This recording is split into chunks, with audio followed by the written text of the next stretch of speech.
चलिए आज हम लोग रोटेशन के बारे में जानते हैं। हेलो, कोई कुछ कहना चाह रहे हैं?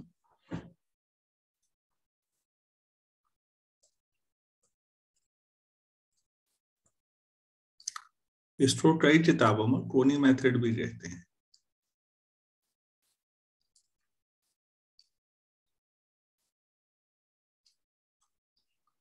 तो इसको जरा समझते हैं पहले।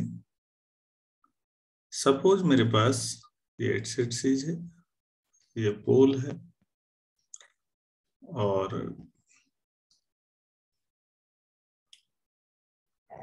मान लेते हैं दो कॉम्प्लेक्स नंबर हैं। P पर Z1 है और Q पर Z2 है। सपोज ये R1 है, ये R2 है, ये θ1 है और ये θ2। तो फिर इस हिसाब से हमारे पास जो Z1 है वो क्या हो जाएगा, R1 e⁻ आयोटा टाइम्स θ1। और जो Z2 है वो R2 e⁻I θ2। मान लेते हैं ये 1 है, ये 2 है।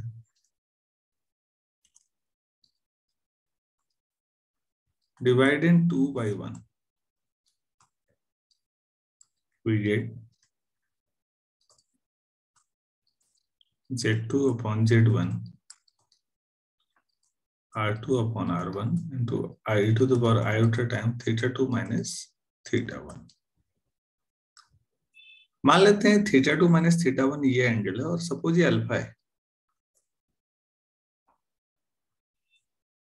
तो अब आपके पास इसको ऐसे भी लिख सकते हैं आप, Z2 minus 0 upon Z1 minus 0 equal to Z2 minus 0 mod Z1 minus 0 mod e⁻ I alpha. क्या ये समझ में आया आपको? R2 और R1 क्या है वो समझिए आप। Mod of Z1 mod of Z2 है या नहीं?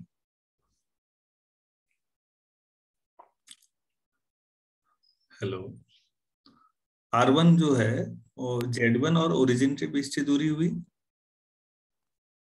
Yes sir. तो आपने ध्यान दीजिए, सेंस ऑफ रोटेशन भी देखना है कि Z2 इधर है आपके पास, तो Z2 माइनस ओरिजिन जहां पर दोनों लाइनें काट रही हैं upon Z1 minus origin equal to उनका मॉड इनटू बीच का एंगल। अगर ये समझ में आ रहा है तो फिर ओरिजिन पर ही इंटरसेक्शन जरूरी नहीं है। हो सकता है ये A हो Z1 और ये B है Z2 और सपोज किसी पॉइंट C Z0 पर इंटरसेक्ट करते हैं और ये एंगल अल्फा है। तो अब मुझे बताना चाहेंगे आप लोग एक्सप्रेशन क्या होगा?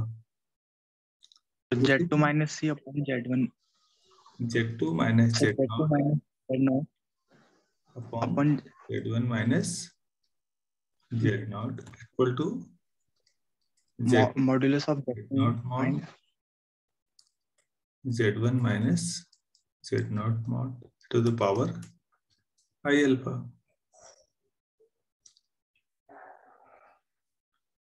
क्या ये सभी लोगों को क्लियर है?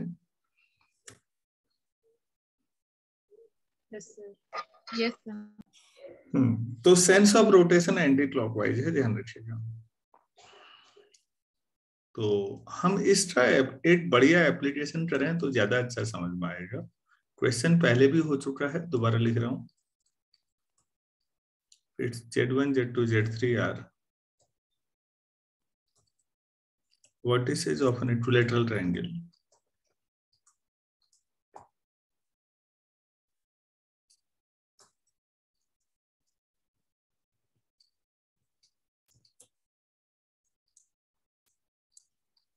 Then prove that क्या था, sigma Z1 square equal to sigma Z1 Z2, या फिर ऐसा था 1/Z1 minus Z2 sigma equal to 0। Question पहले भी लिखाया जा चुका है और लिखा के मैंने मॉड्यूलस वाले अप्रोच से प्रूव भी किया है, लेकिन मैंने उस समय भी कहा था कि वो लंबी अप्रोच है। आप अगर इक्विलैटरल ट्रायंगल के हिसाब से करेंगे तो बड़ा छोटा पड़ेगा।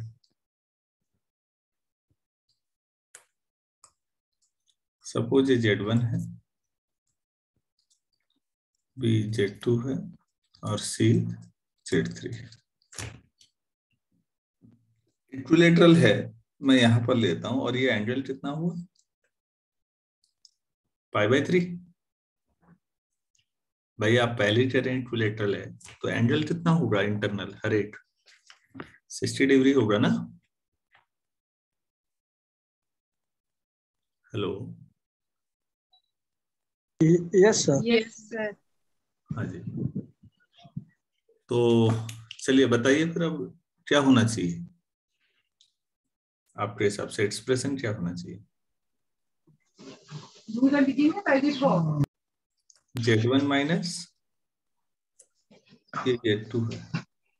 आप ऊपर वाला फॉर्मूला मैंने इसीलिए आपके सामने रखा है अभी भी, ये आप उसे देखिए कि ऊपर है upon Z3 minus Z2 Z3 minus Z2 equal to module इन्हीं का modulus mod Z1 minus Z2 mod upon Z3 minus Z2 mod और e to the power I π/3।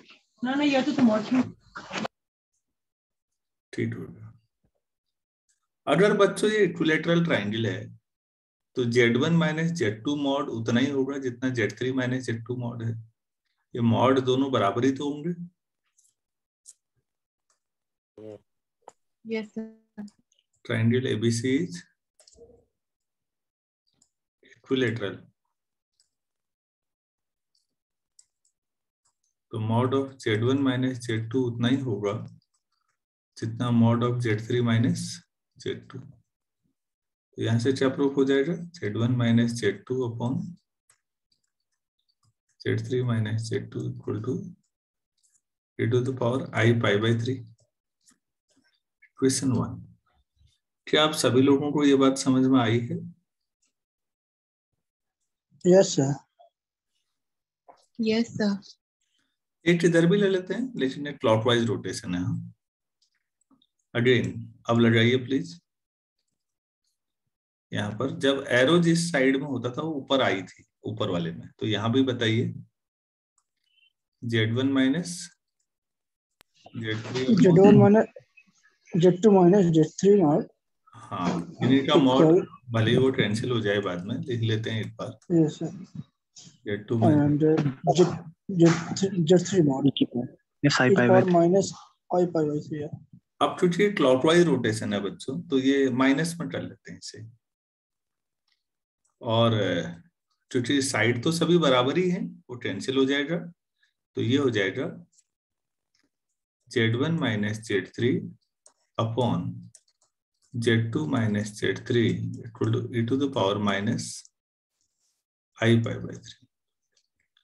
हो गया। दोनों को अगर मैं मल्टीप्लाई कर दूं तो देखिए please e to the power plus I π/3 और माइनस I π/3 मल्टीप्लाई कर दीजिए दोनों को, बस प्रूफ हो जाएगा। Multiplying 1 and 2 weighted.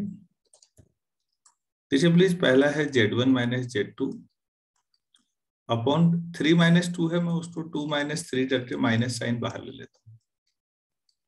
ये तो हो गया पहला। अब दूसरे के लेफ्ट हैंड साइड इसको मैं Z3 माइनस Z1 कर दूं माइनस साइन के साथ, नहीं तो Z2 माइनस Z3 ठीक है। राइट साइड 1 आ गया तो माइनस से माइनस हट जाएगा, Z1 माइनस Z2 और Z3 minus Z1 equal to Z2 minus Z3 whole square आ गया। बाकी तो ऑर्डिनरी कैलकुलेशन है, मेन यही तक समझना। क्या आप सभी लोगों को क्लियर है? किसी को डाउट है तो प्लीज बोलिएगा। मैं फिर कह रहा हूँ रोटेशन समझना बहुत जरूरी है। कोई डाउट है तो बोलिएगा कहीं पर भी। इक्वेशन 1 और 2 के फॉर्मेशन में डाउट है, बाकी तो फिर कैलकुलेशन है, कोई बड़ा काम नहीं। सभी लोग सेटिस्फाइड हैं इसका मतलब, ठीक है। अब प्लीज आप इसको ए मान लीजिए और 1/Z2 - Z3 equal to Z2 - Z3/Z1 - Z2। ऐसा ही मैंने पहले भी किया था, फिर तो Z3 - Z1 माइनस कॉमन ले लीजिए तो Z3 - Z2 हो जाएगा। तो उसे Z3 - Z1 plus Z1 - Z2 कर लीजिए। Z1 - Z2 into Z3 - Z1।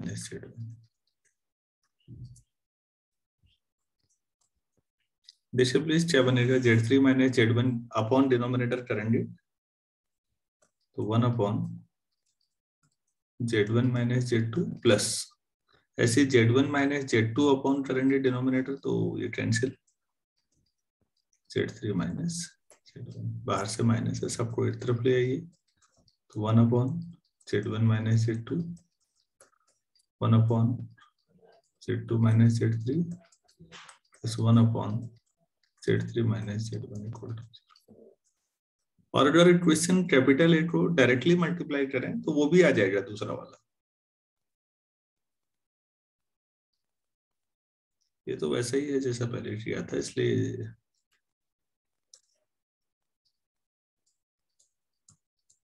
सीधे मल्टीप्लाई करेंगे तो ये आ जाएगा।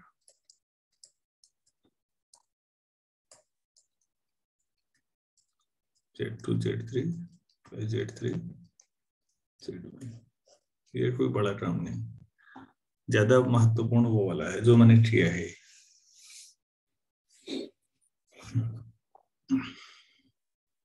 तो आप लोग बताइए प्लीज, रोटेशन क्लियर हो पाया या नहीं हुआ? कोनी मेथड सिस्टम कोन जैसा बनता है वो, इस वजह से नाम दिया था।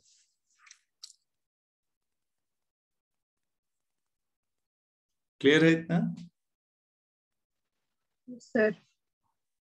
अच्छा, यस सर।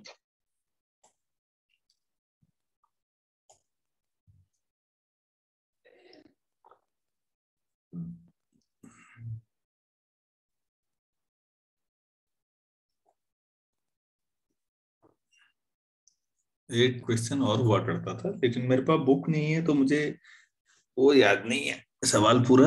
हाँ, सवाल तो याद है, फाइनल एक्सप्रेशन याद नहीं है। कोई बात नहीं, करते तो हैं। If Z1 Z2 and Z3 form a right angle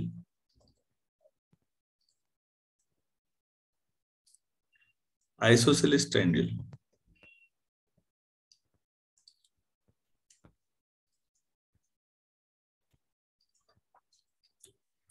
right angled at Z2,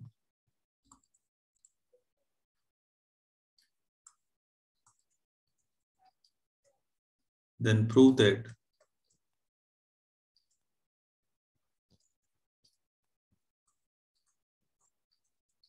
तो मुझे याद नहीं है इसलिए आप प्रूफ दैट नहीं लिखना चाहें तो मत लिखिएगा अभी, क्योंकि जो प्रूफ हो जाएगा वही लिख देंगे यहाँ। ऐसा कुछ था, ये प्रूफ दैट के बाद ये लाइन छोड़ दीजिएगा मेरी सजेशन में, क्योंकि जो भी प्रूफ होना होगा वो अपने आप हो जाएगा, जो लॉजिकली होगा। सवाल क्या है मैं वो समझा दूं तो आपके लिए आसान पड़ेगा। भले ये राइट एंगल है समकोण समद्विबाहु त्रिभुज, और जहां पर Z2 आप ले रहे हैं वहां पर राइट एंगल है।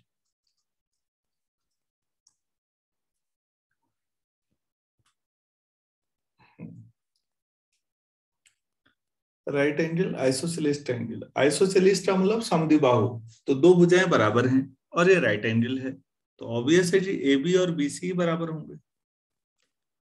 इसे भी दो तरीके से कर सकते हैं हम।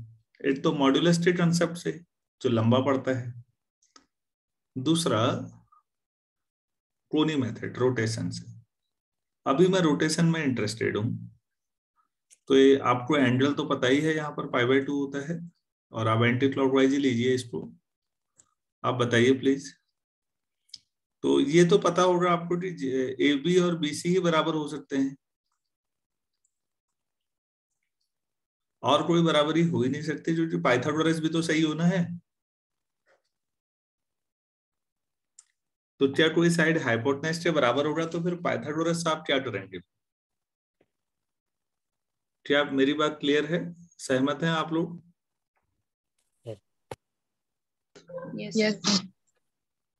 अच्छा ठीक। तो इसलिए ABBC सही होंगे। वो राइट एंगल का यहाँ पर हम यूज इतना ही करेंगे, मतलब सॉरी दो साइड आइसोसेलेस का।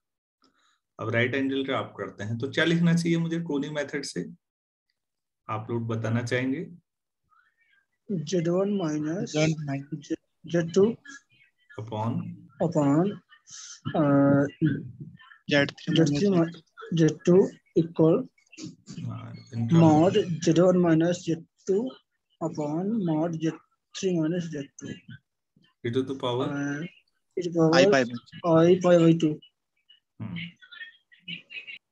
लेकिन Z1 माइनस Z2 मॉड मतलब AB और Z3 माइनस Z2 मॉड मतलब BC बराबर है, तो मॉड वाली टर्म हट जाएंगी। तो Z1 minus Z2 Z3 minus Z2 e to the power I pi by 2 कितना होता है? सॉल्व करके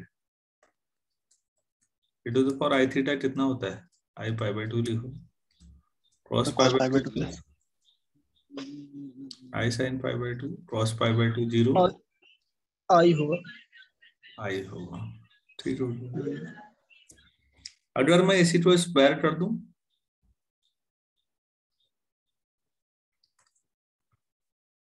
तो Z1 minus Z2 square, I square मतलब माइनस, तो उधर ले आइए plus Z3 minus Z2 square equal to 0। Solve करें तो Z1 square 2Z1 Z2 plus Z2 square Z3 square plus Z2 square 2Z2 Z3 तो Z1 स्क्वायर Z2 स्क्वायर देखिएगा, एक यहाँ पर है एक यहाँ पर है, दो बार है, तो 2Z2 स्क्वायर Z3 स्क्वायर उधर राइट साइड में 2Z2 कॉमन ले लीजिए, Z1 प्लस Z3। अभी याददाश्त इसका मतलब ठीक ही चल रही है, सही है।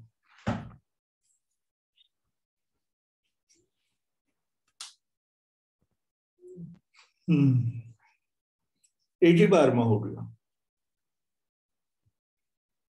और अगर किसी बेस को हो सकता है, मैंने कराया तो है ही, मॉड्यूलस वाले मेथड से भी कराया है, लंबा जाता है उसमें। मॉड आप लेते हैं, फिर स्क्वायर करते हैं, फिर कंजुगेट आता है, फिर आप ये सोचते हैं कंजुगेट से कैसे पीछा छूटेगा, इसमें लगे रहते हैं वहां। यहाँ सीधे हो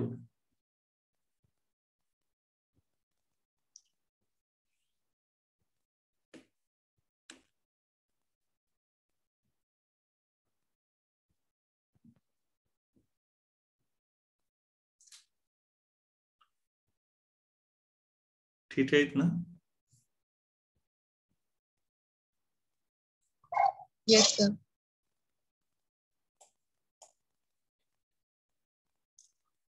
अच्छा,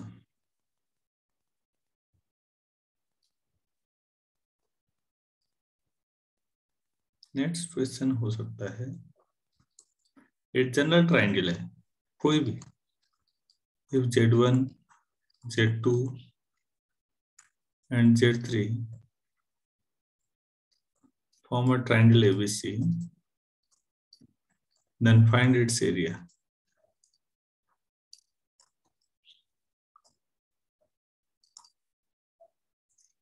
इसका मतलब समझिएगा प्लीज। एरिया का जो फॉर्मूला हम लोगों ने पढ़ा है कोऑर्डिनेट ज्योमेट्री में पढ़ा है, और यहाँ वो Z1 Z2 Z3 में चाहते हैं हमसे।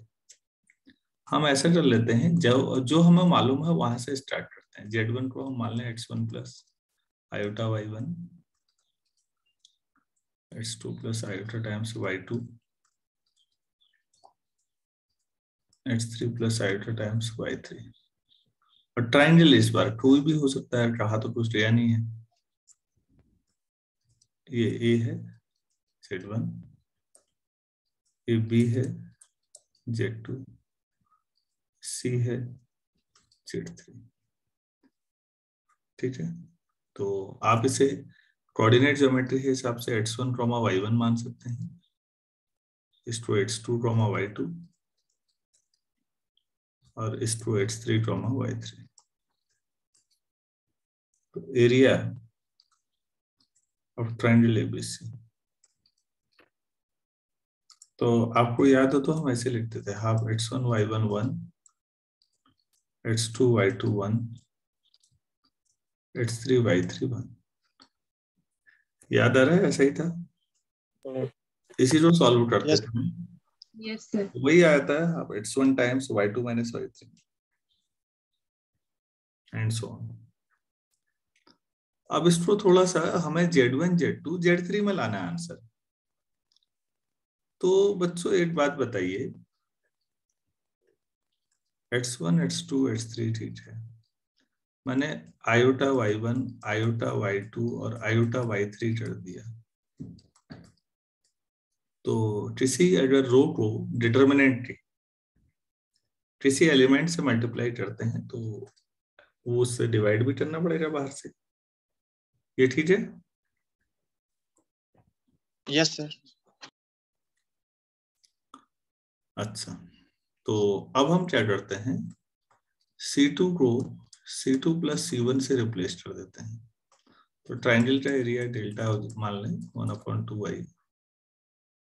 तो पहला कॉलम तो ऐसे ही रहेगा, दूसरे कॉलम में पहला जोड़ना है, तो x1 plus iota y1, x2 plus iota y2, iota y3 1 1 1।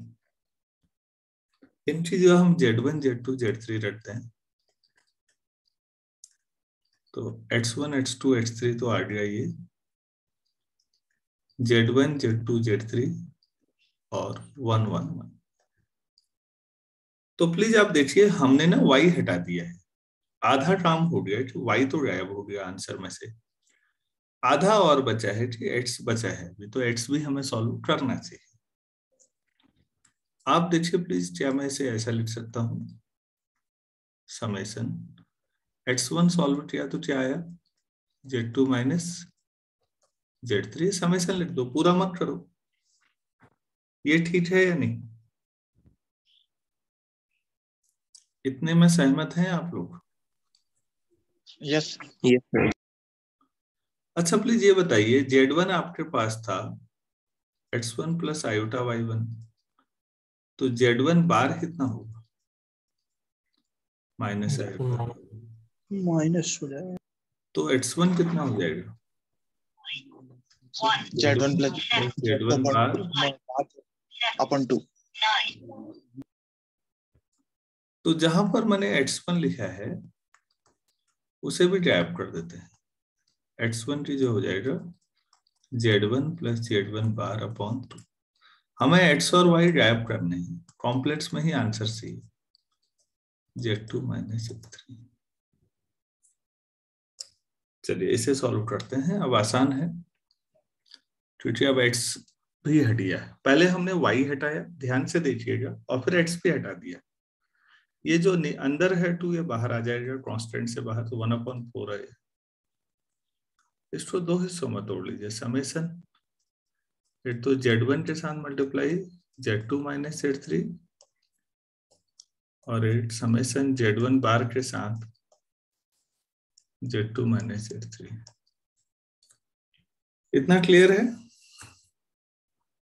अलग अलग लिख सकते हैं? Yes, sir. अच्छा जी, अब एक बात बताइए, समेशन ऑफ पहली टर्म है Z1 time Z2 minus Z3। मैंने तो समेशन में लिखा है, कोई बच्चा पूरा लिखे तो क्या लिखेगा? प्लीज साइक्लिक ऑर्डर हमेशा मेंटेन रखिएगा। ये Z1 है, ये Z2 है, ये Z3 है, तो Z1 टाइम्स 2 माइनस 3 है, Z2 minus Z3, Z2 Z3 minus Z1, Z3 minus, और फिर जब Z3 होगा तो Z1 minus Z2। Minus Z2। तो प्लीज आप इसे ड्रॉ करिए, ये 0 हो गई, सब टर्म आपस में कैंसिल हो गई, हर टर्म एक बार पॉजिटिव एक बार नेगेटिव आए, तो पहली टर्म 0 हो जाएगी, तो डेल्टा कितना बचा? 1/4i 0 प्लस समेशन Z1 बार टाइम्स Z2 माइनस Z3, तो 1/4i समेशन, मैं Z1 को ऊपर नीचे मल्टीप्लाई कर दे रहा हूं, तो आप ऐसा लिख सकते हैं, तो 1/4i समेशन, ये मॉड ऑफ Z1 स्क्वायर हो जाएगा, और ये ब्रैकेट में सिंपल Z2 माइनस Z3। तो अब आप देखिए प्लीज, आपका आंसर में Z1 Z2 Z3 है वेरिएबल, तो फिर यही आंसर है। ये जनरल ट्रायंगल का एरिया का फॉर्मूला हो गया, कॉम्प्लेक्स टर्म।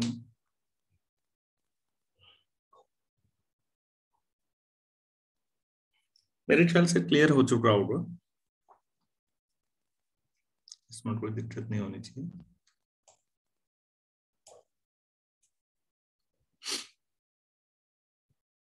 सभी लोग सहमत होंगे यहाँ तक? Yes sir. Yes sir. Yes sir. देखिए प्लीज, मैं रिपीट कर देता हूँ, कुछ नहीं है ऐसा। ये अच्छा, ये तो राइट एंगल था, ये था हमारे पास, हमें Z1 Z2 Z3 में एक जनरल ट्रायंगल का एरिया निकालना था, तो हमने वहां से शुरू किया जो हमें मालूम था, मतलब कोऑर्डिनेट ज्योमेट्री से हमने स्टार्ट किया और उसे आगे बढ़ा दिया ऐसे। तो डिटरमिनेंट की प्रॉपर्टी लगाई, थोड़ा सिमेट्री प्रिंसिपल समझा, और इस फॉर्म में Z1 Z2 Z3 में ले आए हम। कुछ चीजें नोट करने लायक हैं, बहुत महत्वपूर्ण है, जैसे आप लोग गौर करिएगा, जब प्रिंसिपल आर्गुमेंट हम लेंगे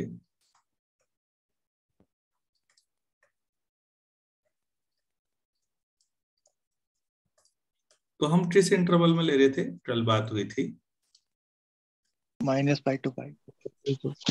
हाँ, ये ओपन इंटरवल था और एक क्लोज इंटरवल। प्लीज ध्यान दीजिएगा, रियल लाइन जब बात करते हैं तो हमारे लिए पाई अगर इधर होगा तो -π इधर होगा। कॉम्प्लेक्स में बड़ी जोरदार सिचुएशन है, ये आर्गुमेंट की बात हो रही है, तो पाई तो क्लोज में है, तो आप यहां से यहां तक लेंगे पूरा, ये पूरा पाई आ जाएगा। लेकिन जब आप -π में लेंगे यहां से, तो आप -π जो है वो ओपन में ले रहे हैं। एक्चुअल में -π और पाई तो एक ही लाइन है, लेकिन -π को टच नहीं करना है बस, क्योंकि नहीं तो एक ही चीज से दो आर्गुमेंट हो जाएंगे ना, किधर से लेने वाली स्थिति हो जाएगी। तो एक लाइन को आपने पॉजिटिव साइड से ले लिया +π में, जो नेगेटिव एक्सिस है उसके आर्गुमेंट के बारे में हमने कल बात की थी, वो पाई है। आप इंटरवल अगर कॉम्प्लेक्स प्लेन में देख रहे हैं तो आपका बड़ा मजेदार बन रहा है ना, क्योंकि -π और पाई तो एक ही लाइन है।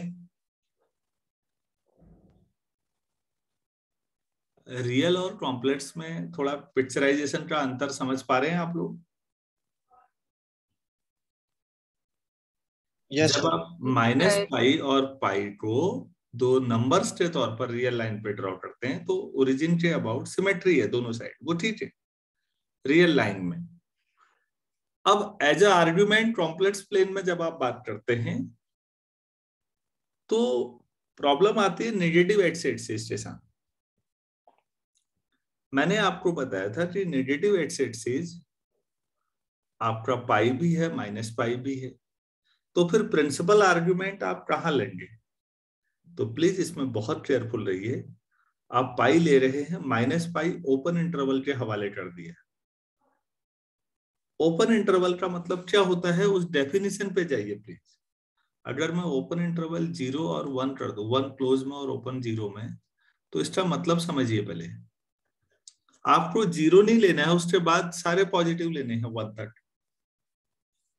तो यहां पर आपको माइनस पाई नहीं लेना है, क्योंकि माइनस पाई और पाई तो एक ही हो जाएंगे, और बाकी सब लेने हैं आपने माइनस पाई के बाद नीचे को। तो आप बताइए पूरे कॉम्प्लेक्स प्लेन में हर एक का आर्ग्यूमेंट डिफाइन हो जाएगा या नहीं? माइनस पाई ओपन में करने की वजह क्लियर हुई, क्योंकि एक ही लाइन के दो तरह से आर्ग्यूमेंट डिफाइन हो जाएंगे वरना। तो ये यस सर। हाँ, जियोग्राफी में मैंने आपको समझाया था उस दिन। International date line 180 degree east और 180 डिग्री वेस्ट बेसिकली एक ही लाइन है, लेकिन ज्योग्राफी तो आम आदमी के लिए होती है, तो ठीक है, कोई दिक्कत नहीं है। जो ज्योग्राफी के एक्सपर्ट लोग हैं वो समझ ही लेते होंगे। मैथ्स के साथ थोड़ा दिक्कत है, वो एडजस्ट नहीं करती, कंप्रोमाइज नहीं करती। तो यार समझ ही लेंगे, क्यों समझ लेंगे? हर एक का यूनिक वे में डिफाइन होना चाहिए आर्ग्यूमेंट भी प्रिंसिपल वैल्यूज में। तो उन्होंने इस तरह से लिया है। मेरे ख्याल से वजह समझ में आ रही होगी। Yes sir. हाँ जी। दूसरा पॉइंट,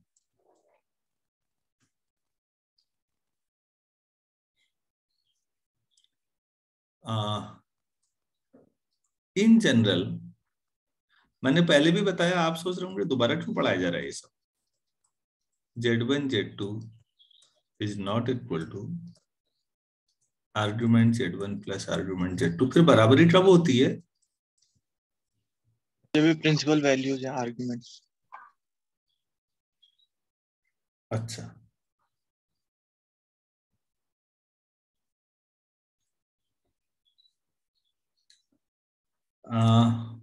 कोई ऐसा करते हैं, Z1 ले लेते हैं -1 और Z2 ले लेते हैं आयोटा। ध्यान से देखिए प्लीज, -1 का मतलब होता है यहाँ पर कहीं, सभी लोग जानते हैं, और आयोटा का मतलब होता है वाई एक्सिस में। तो आप प्लीज मुझे ये बताइए, आर्ग्यूमेंट ऑफ Z1 कितना आएगा? नेगेटिव एक्स एक्सिस में कोई हो तो कितना आर्ग्यूमेंट लेना है उसका? पाई पाई। और आर्ग्यूमेंट Z2 कितना लेना है? पाई/2। पाई/2।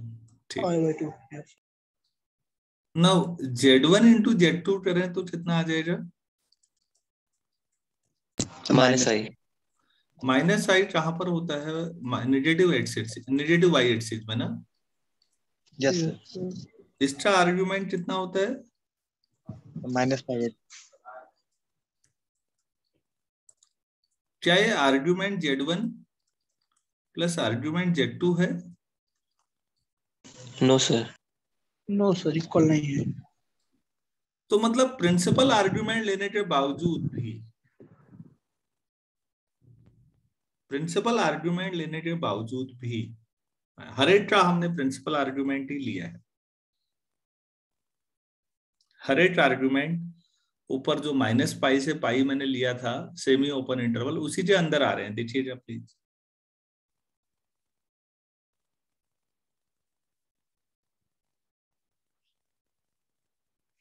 तो हमने यहां से क्या सीखा, मैं फिर कह रहा हूं, प्रिंसिपल आर्ग्यूमेंट लेने के बावजूद भी बराबरी होने की गारंटी नहीं है। मैं इस बात को लिख रहा हूं, दैट इज, प्लीज इसे नोट करिएगा, बहुत महत्वपूर्ण बात है। दैट इज कैसे लिखना है, व्हेन द प्रिंसिपल आर्ग्यूमेंट्स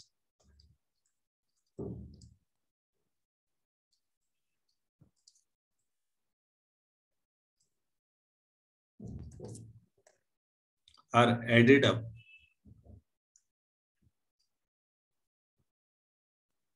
या added together कर देता हूँ यार, added together in a multiplication problem,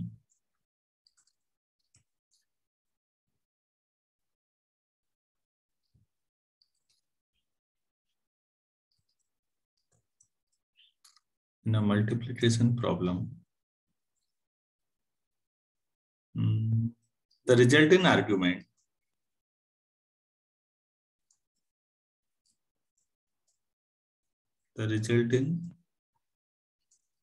argument may not be a principal value. May not be a principal value.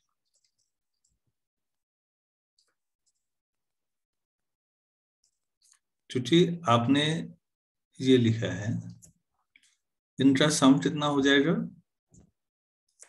3π/2 और आपका इंटरवल कहां से कहां है पाई से पाई -π से पाई है। तो argument Z1 plus argument Z2 जो आ रहा है वो 3π/2 आ जा रहा है एक्चुअली, जो कि बिलोंग नहीं करता है इस -π to π को।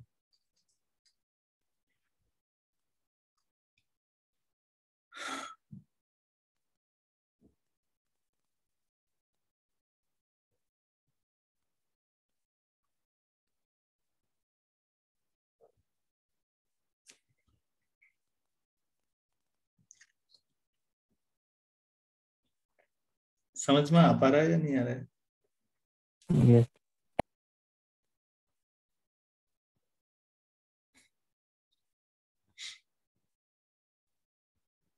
Yes, sir. आगे। अच्छा, तो प्लीज इससे एक तो ये लॉजिक क्लियर हुआ हमारा, ये जो छोटी छोटी दूसरा पॉइंट था। तीसरा point, when the non-principal arguments are combined, when the non-principal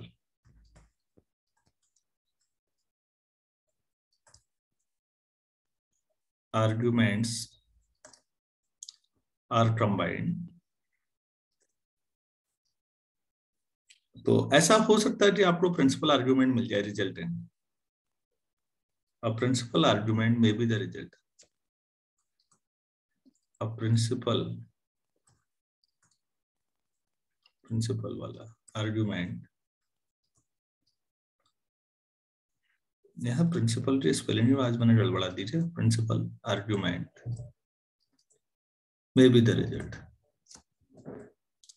अब मेरे पास मीटिंग खत्म हो रही है तो अभी टाइम नहीं है, इस पे सोचिएगा। हम लोग फिर 8:15 बजे फिर जुड़ेंगे, तो तब उस समय हम सोच सकते हैं। ऐसा संभव है कि अगर आप नॉन प्रिंसिपल आर्ग्यूमेंट भी ले रहे हैं तो आउटपुट फाइनली प्रिंसिपल हो सकता है।